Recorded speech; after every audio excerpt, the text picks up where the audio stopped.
Gadis manis ini bernama Carla Jacinto Romero atau lebih akrab disapa Carla.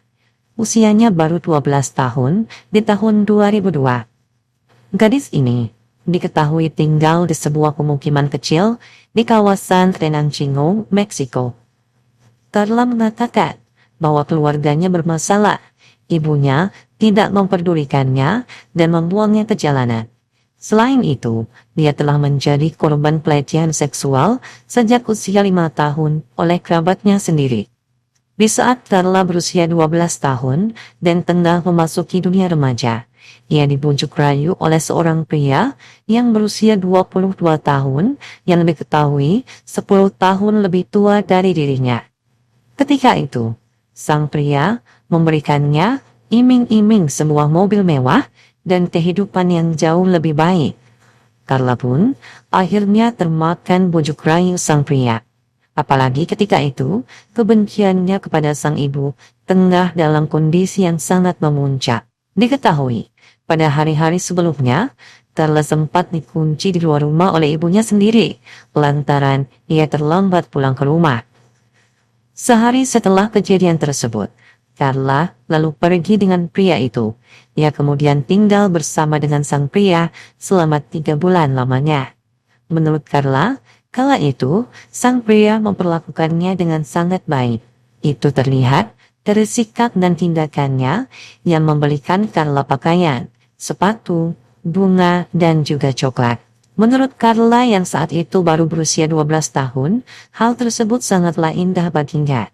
Pada suatu hari, Carla dikirim ke Gua de la Raja, yakni merupakan kota terbesar di Meksiko.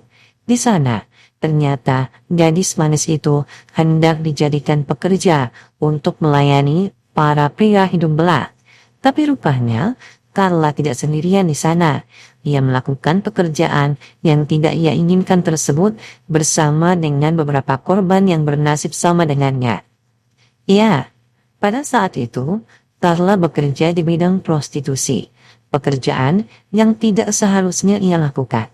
Terlebih, di usianya yang masih sangat muda, yang harusnya masih mengenyam bangku pendidikan. Kebahagiaan Carla kini telah direnggut, dia harus menanggung penderitaan. Carla sama sekali tidak menyangka bahwa ia akan ditipu oleh pria yang dianggapnya baik hati dan peduli dengannya. Ternyata, pria itu adalah germo profesional. Pada saat itu, Carla mulai bekerja pada pukul 10 pagi dan selesai pada tengah malam. Carla hanya seminggu berada di kota itu, sebelum nantinya ia akan dipindahkan ke kota-kota lainnya di kawasan Meksiko. Saat diwawancara, Carla mengatakan, "Kami seminggu di Gua de la Raja. Saya menghitungnya. Ada 20 pria per hari selama seminggu. Beberapa pria tertawa melihat saya menangis. Kala itu, saya harus menutup mata agar tidak bisa melihat apa yang mereka lakukan kepada saya. Tentunya, agar saya tidak merasakan apapun," ujar Carla. Gadis itu kemudian dipindahkan ke beberapa kota. Ia lalu ditempatkan di rumah-rumah bordil, motel pinggir jalan, dan terkadang ia disuruh mangkal di trotoar. Tidak ada hari libur bagi Carla. Setiap hari, sedikitnya 30 pria ia layani. Saat itu, Carla pernah dianiaya secara fisik oleh pria yang menjebaknya, dikarenakan ada bekas ciuman di tubuhnya. Carla sempat mengatakan, "Dia memukuli seluruh tubuh saya dengan rantai, kemudian meninju, menendang, menjambak rambut saya, meludahi wajah saya, dan dia membakar saya dengan setrika," ujar Carla. Pada suatu hari, sekitar 30 orang petugas kepolisian pernah menggerebek hotel tempatnya bekerja di bidang prostitusi tersebut. Kala itu, Carla yang masih berusia 13 tahun berpikir bahwa ini adalah hari baik karena dia akan diselamatkan oleh polisi. Tapi ternyata pikiran itu salah. Petugas-petugas polisi itu malah menyuruh Carla dan teman-temannya yang lain untuk masuk ke kamar yang berbeda. Setelah masuk ke kamarnya hotel itu, polisi-polisi tersebut malah mengambil kesempatan dengan memvideokan anak-anak itu dengan berbagai posisi yang tidak senonoh dan mengancam akan menyebarkan video tak pantas itu ke keluarga mereka jika Carla dan teman-temannya tidak menurut. Pada usianya yang ke-15 tahun, Carla diketahui hamil dan ia melahirkan seorang bayi perempuan. Sang mucikari yang selama ini mengendalikan Carla menjadikan sang bayi tak berdosa itu sebagai ancaman. Jika Carla berani berbuat ulah atau kabur, maka sang bayi akan dihabisi. Diketahui bahwa Carla tidak bisa menemui sang bayi hingga berusia 1 tahun. 4 tahun kemudian, tepatnya pada tahun 2006, di saat usianya sudah menginjak 16 tahun, Carla diselamatkan oleh operasi anti perdagangan manusia yang dilakukan oleh kepolisian Meksiko City. Setelah Carla diselamatkan, dia lantas dimasukkan ke penampungan Foundation Camino a Casa. Di sana, ia mendapatkan hal yang sangat ia butuhkan, yakni perhatian dan cinta.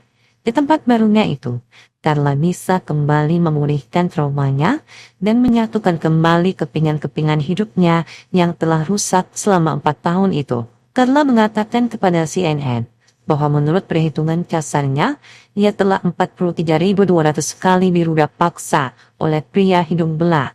Karena seingat Carla, setiap hari ada sekitar 30 lelaki yang terpaksa harus ia layani selama 4 tahun lamanya.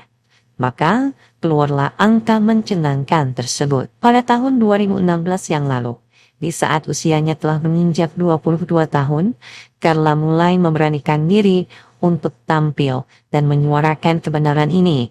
Ia tak malu dan juga tak gentar. Carla terlihat kuat setelah berbagai ujian besar menimpanya.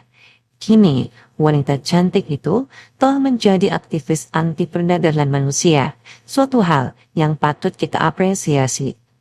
Sejauh ini, Carla telah menceritakan kisahnya di berbagai konferensi dan pertemuan publik.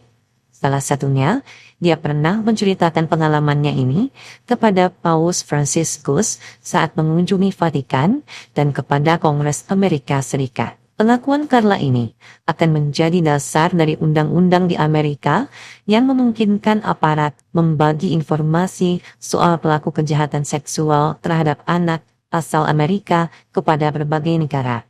Jadi, jika pelaku keluar negeri, dia akan langsung ditangkap. Dalam pesannya, Carla mengatakan bahwa prostitusi dan perdagangan anak masih terjadi dan tugas negara untuk menghentikannya. Carla mengatakan, anak-anak ini diculik, dipancing, dan direnggut dari keluarga mereka. Jangan hanya mendengarkan saya. Anda harus mengerti apa yang terjadi pada saya dan lepaskan penutup mata Anda, ujar Carla. Kisah nyata dari Carla ini telah menjadi cerminan bagaimana muramnya penegakan hukum di Meksiko, terutama terkait perdagangan manusia dan prostitusi anak di bawah umur. Puluhan ribu wanita Meksiko diperjualbelikan hingga ke Amerika Serikat, salah satunya di kota Atlanta dan New York. Duta Kementerian Luar Negeri Amerika Serikat untuk Pemberantasan Perdagangan Manusia mengatakan bahwa perdagangan manusia, mucikari, dan prostitusi merupakan industri besar di kota berpenduduk 13.000 orang itu. Menurut Wikipedia, Meksiko adalah negara sumber, transit, dan tujuan yang besar bagi para korban perdagangan manusia. Kelompok-kelompok yang dianggap paling rentan terhadap perdagangan manusia di Meksiko adalah perempuan, anak-anak, penduduk asli, dan migran yang tidak berdokumen. Pada tanggal 9 Juni tahun 2021 yang lalu, Meksiko dan Amerika Serikat sepakat untuk membentuk satuan tugas khusus untuk memerangi perdagangan manusia. Kesepakatan itu dibuat dalam pertemuan antara Presiden Meksiko Andrés Manuel López Obrador dan Wakil Presiden Amerika Serikat Kamala Harris yang sedang berkunjung. Satuan gugus tugas akan berbagi informasi dan intelijen dengan tujuan membongkar jaringan kriminal yang terlibat dalam perdagangan manusia di wilayah Meksiko. que no vale la pena lo que estoy haciendo. Claro que vale la pena. Él es mi papá, ya murió. También el señor, mi cliente también ya murió. Pero él me enseñó valores. Ese señor me enseñó valores porque estaba enfermo, ¿saben? Estaba enfermo de los riñones, tomaba mucho medicamento, Demikianlah kisah nyata yang dapat kami sampaikan untuk edisi kali ini. Semoga kita bisa mengambil hikmah dan pelajaran dari apa yang terjadi di sekitar kita, termasuk dengan peristiwa ini. Jangan lupa, kalau kalian suka dengan channel ini, untuk like, share, komen, dan juga subscribe, serta jangan lupa pula untuk menyalakan lonceng notifikasinya agar selalu mendapatkan update video terbaru dari channel. Sampai jumpa pada video selanjutnya.